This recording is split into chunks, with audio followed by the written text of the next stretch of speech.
What's going on, hockey friends? We are back, and so another World Juniors has come and gone, and once again I'm reminded of why I absolutely love them. The chaos, the fearlessness, the passion, everything. It's honestly the highlight of the hockey year and such a nice Christmas tradition, and this year was no different. So this video will be me just blabbering on about things that happened in this tournament, some controversies, some players that I liked. I will give my all-star team and just summarizing and closing the book on another great tournament. So first off, it hurts. It hurts being Swedish, it hurts, but I have to give my congratulations to the Americans, Team USA. This was basically their graduation from the development program, and most of them have been playing together for years now, and they were the favorites going into this tournament. They looked a bit shaky against Finland in the semi-final, but other than that, they looked so good. So together, the chemistry, you can tell they've been playing together for a long time now, and I mean some of the goals they score are just incredible, and in the end I think they deserve to win, and I have a feeling we're gonna see a lot of these guys tearing it up in the NHL in just a few years. Guys like Cutther Gauthier, Lane Hutson, Will Smith, Jimmy Snuggerud, Isaac Howard, Frank Nazar, you get the idea. I could name basically the whole team, but again, congratulations to the Americans.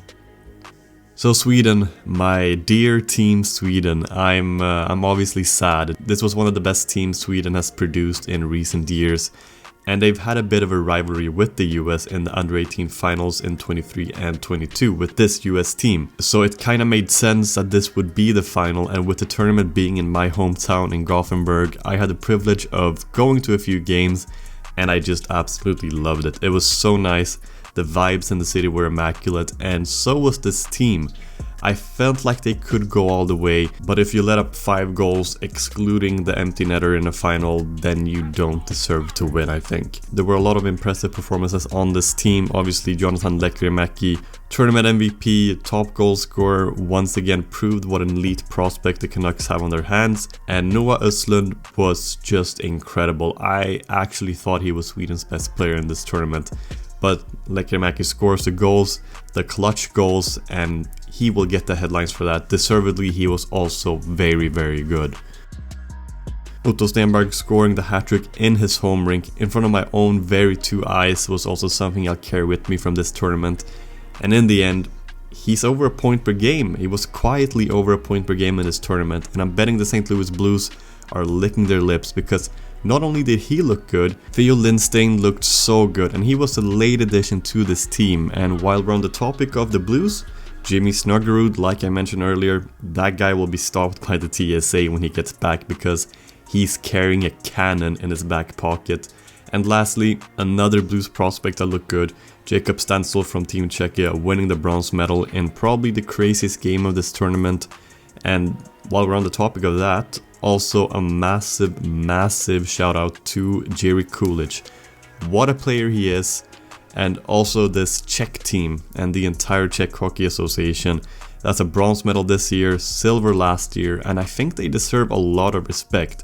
And if we get any major best on best international tournament in a few years, and no, I'm not talking about the World Cup of Hockey with 4 teams and gimmick teams like Team Europe, I'm talking about a proper best on best tournament with like 12 teams or something. I think the Czechs have a great generation coming up and a great chance to make a splash in a tournament like that. The Finns coming up short in the bronze medal game is still a passing grade for me. I didn't think too much of their team going into this tournament. I was excited to watch Konsta Helenius, and he was good, but after their loss to Germany in the first game, I didn't think they were going to do too much, but hey, they pushed the US to the brink in the semi-final and lost thanks to, let's call it a pretty weak call. I'll get to the refs in just a bit, but yeah, the Finns still had a decent tournament, but losing the bronze like they did must sting. So the biggest talking point of the tournament has undoubtedly been the referees, and I mean, I get it. I think one period where it all manifested itself was in that Finland versus US game. I mean, such a weak call to get the Americans on the power play late in the game, and obviously they score on that power play, and then after that, the most obvious makeup call I've seen in my life. It didn't help the Finns, and then there was an icing call that wasn't even close to crossing the goal line, and that was just like a desperation call from the ref to try and make something up. But I mean, those final 5-6 minutes in that game were some of the worst I've seen in a game with such importance. Overall, the standard fell off as we progressed in the tournament, and that's a major issue. I don't know if it's communication issues as the refs are different nationalities, but the frustration from us fans is sometimes misguided. Of course, there will be missed calls, but I think some of the complaints stem from the fact that the refs are going by the double IHF rulebook and not the NHL. They are different and treat things like big hits different. Like the Morgan Geeky one against Germany, that's a game misconduct in this rulebook, in the double IHF rulebook. And that's what we're going by. I understand the frustration, and we have this debate every year, but we also need to rewire our brains when we watch international hockey and realize that the rules are different. Whether that's a good thing or not is up for debate, but sadly these are the facts. So before we get to my all-star team, we gotta get some words in on the Canadians, because that was an absolute stinker. I'm sorry. Yeah, it wasn't their best team ever, and they weren't the favorites going into this tournament, but going out in the quarterfinals in that fashion as well felt very appropriate for this team. The only takeaway I have is Macklin Celebrini, and I think this is the first time I mentioned him on my channel, but yeah. He's going first overall this summer, probably making a video on him during the spring here. He was the only bright spot on this team, and I feel bad because I met some really nice Canadians on the town during this tournament, and I would have liked to see their team do much better because they talked about how they booked this trip so far in advance. It's a long trip to come here as well, but Team Canada couldn't make them proud, but hey, it is what it is.